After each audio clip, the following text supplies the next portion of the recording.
హైకోర్టులో lunch motion petition mention చేశారు కేటీఆర్ న్యాయవాది.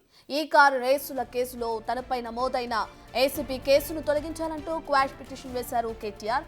ఆ పిటిషన్పై నిర్ణయం తీసుకోవాలని రిజిస్ట్రీని ఆదేశించారు. మధ్యాహ్నం 2 గంటల తర్వాత విచారణ ఉండే సూచనలు కనిపిస్తున్నాయి.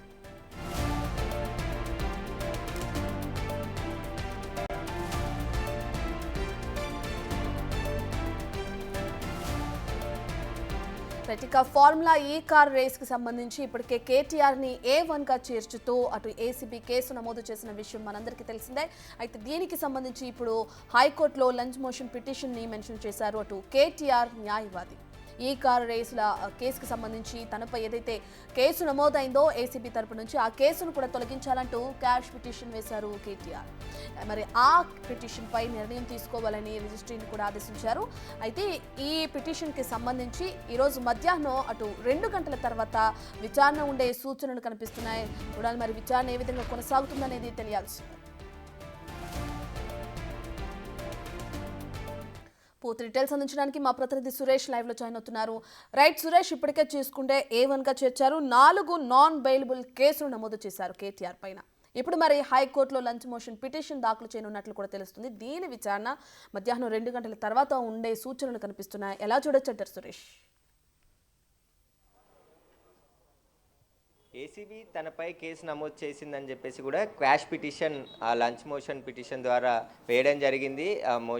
హైకోర్టులో కేటీఆర్ తరపు న్యాయవాదులు ప్రస్తుతం ఆ పిటిషన్ పైన మధ్యాహ్నం 2:30 తర్వాత విచారణ జరపాలని చెప్పేసి కూడా రిజిస్టర్కి హైకోర్టు చీఫ్ జస్టిస్ ఆదేశాలు జారీ చేయడం జరిగింది. మధ్యాహ్నం 2:30 తర్వాతే ఆ పిటిషన్పై విచారణ కొనసాగే అవకాశం కనబడుతుంది. అయితే ఇక ఏసీబీ నాన్ బెయిలబుల్ సెక్షన్ నమోదు చేసింది. ఈ ఏదైతే హెచ్ఎండిఏకి సంబంధించిన నిధులు 55 కోట్లు విదేశీ కంపెనీకి మళ్లించారు, వాటికి సంబంధించి విడుదల చేశారు. కాబట్టి దానికి సరైన రూల్స్ గైడ్లైన్స్ పాటించకుండా ఏకపక్షంగా నిర్ణయాలు తీసుకొని ప్రభుత్వ అనుమతి లేకుండానే మాజీ మంత్రి కేటీఆర్ ఆదేశాలతో అప్పటి హెచ్ఎండిఏ కమిషనర్ సెక్రటరీగా పనిచేసినటువంటి అరవింద్ కుమార్ నిధులు జారీ చేయడం జరిగింది. దీనికి సంబంధించి ఇప్పుడు హైకోర్టులో క్వాష్ పిటిషన్ వేశారు. హైకోర్టులో 2:30 తర్వాత విచారణ జరిగే అవకాశం కనబడుతుంది. తనను అరెస్ట్ చేయదు, పిటిషన్ ఏదైతే తనపై నమోదైన కేసును క్వాష్ చేయాలని చెప్పేసి కూడా కేటీఆర్ తరపు న్యాయవాదులు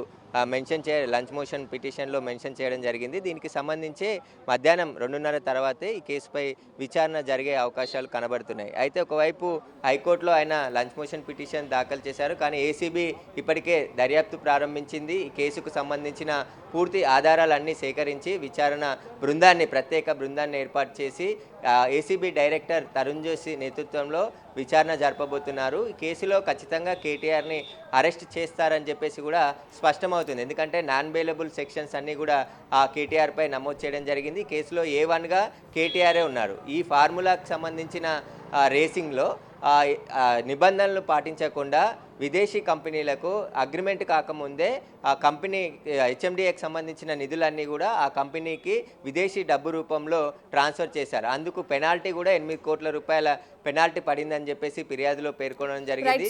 ఆర్బీఐకి సంబంధించిన గైడ్ లైన్స్ కూడా పాటించకుండా పూర్తిగా కేటీఆర్ అప్పటి హెచ్ఎండిఏ అధికారులు వ్యవహరించారని చెప్పేసి కూడా స్పష్టంగా అర్థమవుతుంది. రైట్, ఇక సురేష్, ఇప్పటికే చూసుకుంటే మరోవైపు ఏసీపీ ఆఫీస్లో కూడా ఏం జరుగుతుంది, దానికి సంబంధించి అధికారులు నెక్స్ట్ స్టెప్ ఏ విధంగా ఉండనున్న డీటెయిల్స్ ఏంటి సురేష్?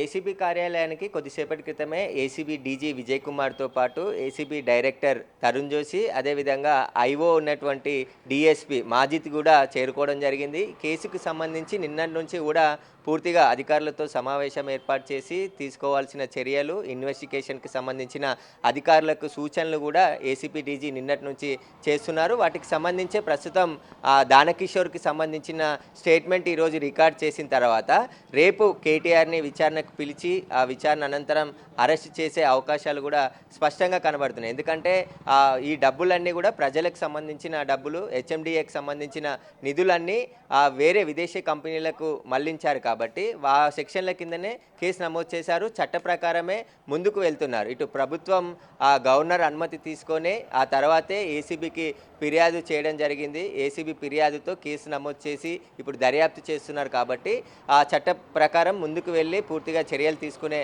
అవకాశం కనబడుతుంది. ఈ కేసులో ఏ1గా కేటీఆర్ని చేర్చారు, ఏ2గా అరవింద్ కుమార్ ఉన్నారు, ఏ3గా హెచ్ఎండి అధికారి మరొకరు ఉన్నారు. వీరికి సంబంధించే ఇప్పుడు ఏ విధంగా నిధులు చెల్లించారు, ఏ విధంగా ముందస్తుగా ఆ కంపెనీకి ఎంఓ చేసుకోకముందే డబ్బులు జారీ చేశారు, వీటన్నిటికి సంబంధించి విచారణ చేసిన తర్వాత కేటీఆర్ను అరెస్ట్ చేసే అవకాశం కనబడుతుంది. ఇక ఏసీబీ కార్యాలయంలో కూడా అధికారులు చేరుకోవడం జరిగింది ఇప్పటికే.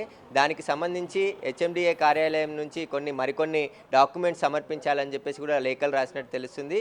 ఇప్పటికే పూర్తి ఆధారాలు ఏసీబీ సేకరించింది కాబట్టి ఆ ఆధారాలన్నిటిని కూడా కేటీఆర్ ముందు ఉంచి విచారించే అవకాశం స్పష్టంగా కనబడుతుంది. ఇక కేటీఆర్ ఈ అరెస్టును తప్పించుకునేందుకే హైకోర్టులో లంచ్ మోషన్ పిటిషన్ దాఖలు చేశారని చెప్పేసి కూడా కాంగ్రెస్ నాయకులు ఆరోపిస్తున్నారు. దీనికి సంబంధించి కేసును ధైర్యంగా ఎదుర్కోవాలి, ఒకవేళ ఆయన తప్పు చేయకుంటే భయం ఎందుకు అని చెప్పేసి కూడా ఒకవైపు వాళ్ళు ఆరోపిస్తున్నారు. కానీ అక్రమంగా ప్రభుత్వం కేసు పెట్టింది, తనను ఎలాంటి కరప్షన్ జరగలేదు, ఇక్కడ కంపెనీకి సంబంధించిన డబ్బులు కంపెనీకే పోయాయని చెప్పేసి కంపెనీకి సంబంధించిన రిసిప్ట్లు నిన్న కేటీఆర్ ప్రెస్ మీట్లో పెట్టి చూపించే ప్రయత్నం ఆయన చేశాడు. కానీ అక్కడ సరైన గైడ్లైన్స్ కానీ, అనుమతులు కానీ, క్యాబినెట్ నిర్ణయం కానీ అలాంటివి ఏవి తీసుకోకుండా ఎలక్షన్ కోడ్ ఉన్న సమయంలో ఎలక్షన్ కమిషన్కి కూడా సమాచారం ఇవ్వకుండా నిధులు విడుదల చేయడం పట్ల కూడా దీనికి సంబంధించి ఫిర్యాదులో దానకిషోర్ మెన్షన్ చేశాడు. కాబట్టి ప్రస్తుతం ఈరోజు దానకిషోర్కి సంబంధించిన స్టేట్మెంట్ రికార్డ్ చేసిన తర్వాత పూర్తిగా ఈ కంప్లైంట్, ఎందుకంటే ఆయన కంప్లైంట్ రూపంలోనే అనేక విషయాలు వెల్లడించాడు కాబట్టి అదే స్టేట్మెంట్ని మళ్ళీ ఏసీబీ అధికారులు మరోసారి రికార్డ్ చేసి ఆయనకు సంబంధించిన స్టేట్మెంట్ తర్వాత కేటీఆర్ను అరవింద్ను విచారణకు పిలిచే అవకాశం కనబడుతుంది. రేపు కేటీఆర్ని విచారణకు పిలుస్తారని చెప్పేసి కూడా తెలుస్తుంది. Right, thank you Suresh.